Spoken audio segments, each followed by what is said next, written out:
trash bag, stabbed her in the back with a knife, and then curb stomped her head. Telling you, very, very, very, very violent. Gemma's cause of death was drowning on her own blood that pooled up in the bag. Isn't that horrible? I know, I cried watching. I'm gonna cry, like, I've never heard anything like this. And then when you hear why, you're like, what? So I'll continue. That's the worst part. And then we get into, like, the case. So Gemma's body was discovered by a jogger early the next morning on Monday, August 9th, 2010.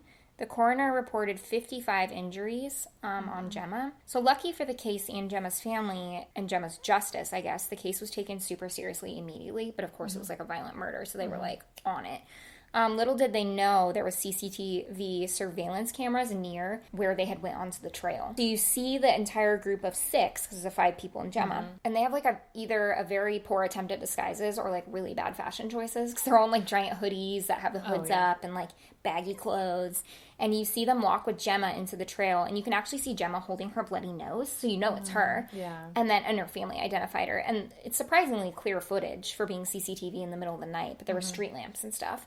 So you see them go to the trail, 20 minutes or something passes by, and you see them come back, but Gemma's not with them. And they walk back to Chantel's house. So, I mean, that's essentially it, like right there. Like you see them take her there and leave.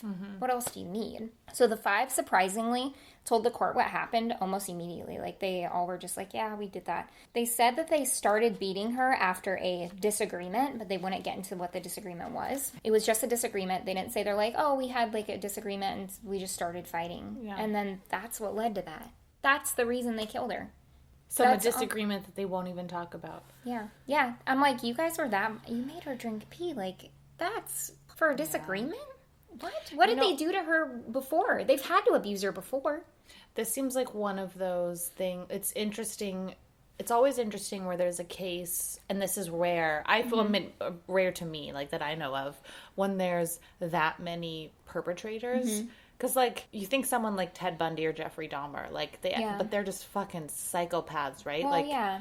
But they get off on it, but these people, like, what? And it's like, people feel more powerful in groups. Like, there's just so many crazy things. It's just insane. This was tried as a hate crime, too, because of her, even though it wasn't a diagnosed disability, it was clear she had a disability. So the judge was like, we're making this a hate... it's clear now, but you can't fucking help her. You can't give her any support. But it was tried as a hate crime on top of everything else. So the judge was able to make their punishment more severe because it was a hate crime. She, the judge, told the group, over the years, you treated Gemma Hayter like a toy to be picked up and put down, dependent, I suspect, on whether there was a gap in your miserable life which she could fill. So I'm like, I'm laughing because good on you, Judge, for pointing out their garbage. You get a hero stamp. Yes, hero stamp. So Chantel, her boyfriend Daniel, and Joe were all charged with murder and got life, which we know in UK, life isn't the same thing as the USA. This meant Chantel got a 21-year minimum sentence, Danielle got a 20 minimum, and Joe got an 18 minimum. Jessica and Duncan were charged with lesser crimes of manslaughter, but got similar time. Whatever happened, it was hard to find. They weren't as involved as the other 3.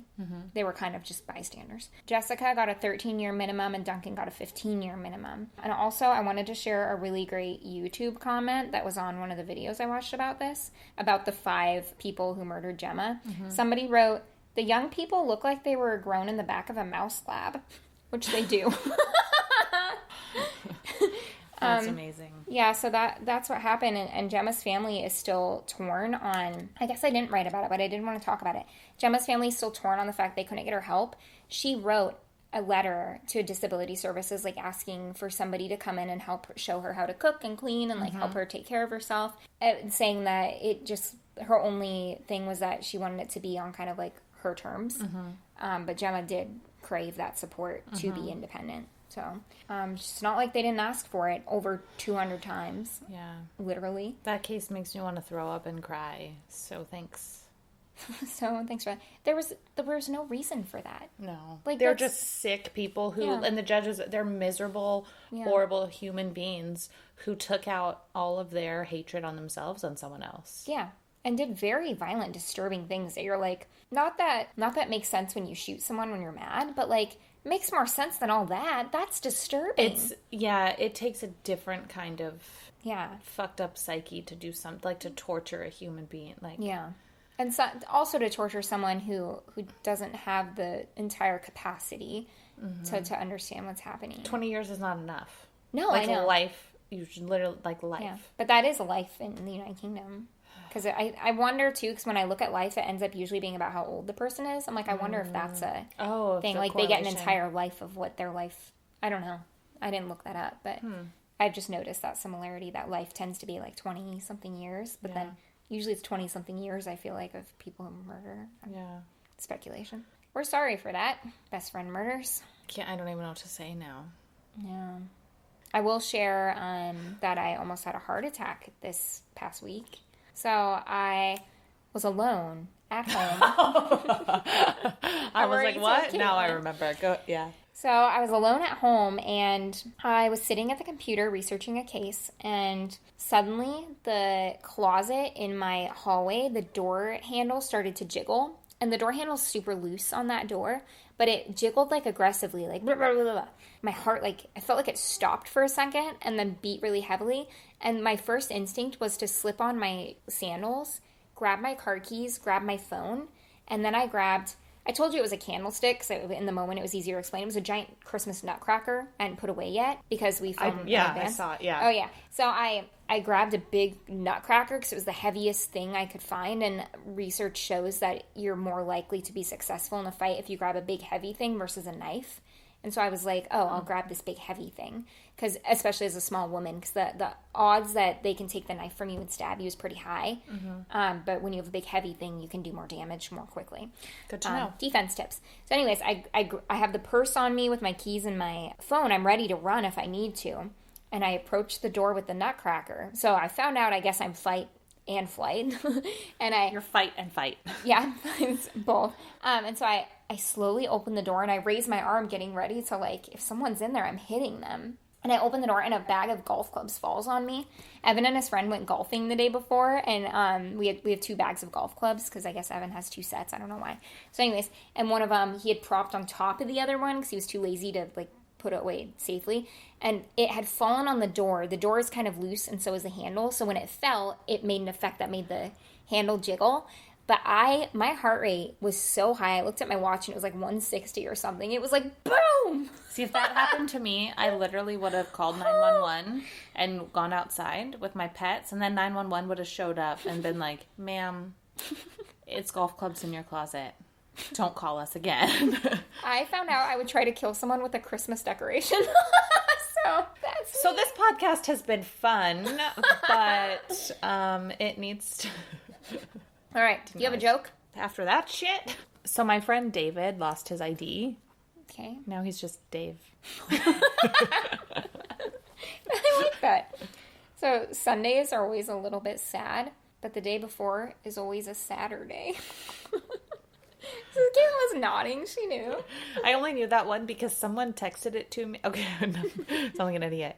Someone texted that to me. Yeah. But they didn't, like, I didn't get it. It wasn't the same texted. I don't know. But they said it weird, different. Like, they were like, because yesterday I was Saturday or something. Yeah, and it wasn't I was quite like, the same. Why were you sad yesterday? And they were like, no, it's a joke. And I was like, what? Oh. So that's why I knew that one. Because I was like, why are you sad? I'm sorry. Don't be sad. I occasionally get hung up on them, too. I'm like, what? No. Don't be sad. Excuse me. Hiccuping over here. I think we already told our stories for the week in the beginning. So and my golf club story. Yeah. Follow us on Instagram if you don't.